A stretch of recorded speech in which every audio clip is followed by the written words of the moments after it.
എല്ലാവർക്കും സുഖമാണെന്ന് വിശ്വസിക്കുന്നു. സംസ്ഥാനത്ത് ഇലക്ഷന് മുന്നോടിയായി പ്രഖ്യാപിച്ച 4000 രൂപ പെൻഷന്റെ ആദ്യഘട്ട വിതരണം നാളെ നടക്കും. 2000 രൂപയാണ് നാളെ മുതൽ ബാങ്ക് അക്കൗണ്ടുകളിലേക്ക് വിതരണം. ഇതുമായി ബന്ധപ്പെട്ട വിശദാംശങ്ങളാണ് പറയുന്നത്.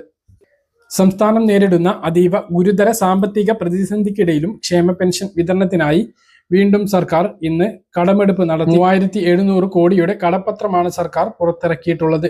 2 മാസത്തെ സാമൂഹ്യ സുരക്ഷാ ക്ഷേമ പെൻഷൻ വിതരണം ചെയ്യാനും സ്ത്രീ സുരക്ഷാ പെൻഷൻ ഒരു ഗഡു കൂടി നൽകുന്നുണ്ട്. അത് നൽകുന്നതിനും മറ്റ് സാമ്പത്തിക ആവശ്യങ്ങൾക്ക് കൂടി വേണ്ടിയിട്ടാണ് സർക്കാർ കടമെടുക്കുന്നത്. ഈ സർക്കാരിന്റെ അവസാന കടമെടുക്കലാകാനുള്ള സാധ്യത ഉണ്ട്. തിരഞ്ഞെടുപ്പ് അടുത്തു വരുന്ന സാഹചര്യത്തിൽ വോട്ടർമാരെ പിണക്കാതിരിക്കാനാണ് ക്ഷേമ പെൻഷൻ ഒരു ഗഡു അധികമായി നൽകാൻ വേണ്ടി തീരുമാനിച്ചിട്ടുള്ളത്. വിഷു, ഈസ്റ്ററിന്റെ പേര് പറഞ്ഞാണ് ഏപ്രിൽ മാസത്തെ പെൻഷൻ നേരത്തെയാക്കിയത്. അത് മാർച്ച് 31 മുതലാണ് വിതരണം. നാളെ മാർച്ച് 25-ാം തീയതി മുതലാണ് സംസ്ഥാനത്ത് മാർച്ച് മാസത്തെ സാമൂഹ്യ സുരക്ഷാ പെൻഷൻ വിതരണം ആരംഭിക്കുന്നത്. ബാങ്ക് അക്കൗണ്ടുകളിലേക്ക് എത്തുന്ന ആളുകൾക്ക് നാളെ വൈകുന്നേരം 5 മണിയോടുകൂടി തുക എത്തിത്തുടങ്ങുന്നതാണ്. കേന്ദ്രവിഹിതം ലഭിക്കുന്ന ആളുകൾക്ക് ദേശീയ പെൻഷൻ പദ്ധതി പ്രകാരമുള്ള ഇന്ദിരാഗാന്ധി വാർദ്ധക്യകാല പെൻഷൻ, ഇന്ദിരാഗാന്ധി ഭിന്നശേഷി പെൻഷൻ, ഇന്ദിരാഗാന്ധി വിധവ പെൻഷൻ വാങ്ങുന്ന ആളുകൾക്ക് 200, 300, 1000 രൂപയുടെ കുറവുണ്ടാകുന്നതാണ്. അത് ഉടനെ ആ ഒരു തുക കൂടി ഒരാഴ്ചക്കുള്ളിൽ എത്തിച്ചേരുന്നതാണ്. അതിനു വേണ്ടിയിട്ടുള്ള തുക കൂടി സംസ്ഥാന സർക്കാർ അനുവദിച്ചിട്ടുണ്ട്. അപ്പോൾ ഇന്ന് കടമെടുപ്പുണ്ടായിരുന്നു. അപ്പോൾ ഇത് മുഖാന്തരമുള്ള പണം നാളെ മുതൽ ബാങ്ക് അക്കൗണ്ടുകളിലേക്ക് വിതരണം ചെയ്യുകയാണ് എന്നുള്ള സന്തോഷകരമായിട്ടുള്ള അറിയിപ്പാണ്. കഴിഞ്ഞ വീഡിയോകളിലൊക്കെ ഈ കാര്യം നമ്മൾ പറഞ്ഞതാണ്.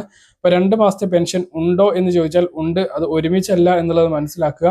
എന്തായാലും ഈ 2000 രൂപ നാളെ വൈകുന്നേരം 5 മണിയോട് കൂടിയിട്ട് അക്കൗണ്ടുകളിലേക്ക് എത്തിച്ചേരുന്നതാണ്. ഇതിനു വേണ്ടിയിട്ടുള്ള തുക കടമെടുക്കലാണ് നടന്നിട്ടുള്ളത്.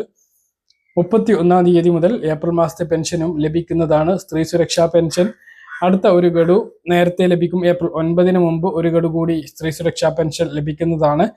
ഏപ്രിൽ 9-നാണ് നമ്മുടെ സംസ്ഥാനത്ത് ഇലക്ഷൻ വരുന്നത്. ഇതിന് മുന്നോടിയായിട്ട് തുകകളെല്ലാം എത്തിച്ചേരുന്നതാണ് എന്നുള്ളതാണ് ഏറ്റവും പ്രധാനമായിട്ട് ഓർമ്മിപ്പിക്കാനുള്ളത്. കെട്ടിട നിർമ്മാണ തൊഴിലാളി പെൻഷൻ ലഭിച്ചു കഴിഞ്ഞാൽ ഇത് കമന്റിലൂടെ അറിയിക്കാൻ മറക്കരുത്. കുടിശ്ശിക മുഴുവൻ ലഭിക്കും എന്നുള്ള സൂചനകളുണ്ട്. ഇപ്പോൾ നമുക്ക് വിളിച്ചിട്ട് കിട്ടിയിട്ടില്ല. എന്തായാലും കൂടുതൽ കുടിശ്ശിക ഈ മാസം ഉണ്ടാകും എന്നുള്ളതാണ് നമുക്ക് ലഭിച്ചിട്ടുള്ള വിവരങ്ങൾ. ഇതാണ് പെൻഷൻ വിതരണവുമായി ബന്ധപ്പെട്ട് ഏറ്റവും പുതിയ അറിയിപ്പുകളായിട്ട് നിങ്ങളെ ഓർമ്മിപ്പിക്കാനുള്ളത്. കാര്യങ്ങൾ കൃത്യമായിട്ട് മനസ്സിലാണെന്ന് കരുതുന്നു. ഇതുപോലെ ഇൻഫർമേഷൻ ലഭിക്കാൻ ചാനൽ സബ്സ്ക്രൈബ് ചെയ്യുക, ബെൽ ഐക്കൺ എനേബിൾ ചെയ്യുക. മറ്റൊരു വീഡിയോയുമായി നമുക്ക് വീണ്ടും കാണാം. ദൂരേക്കും ബൈ.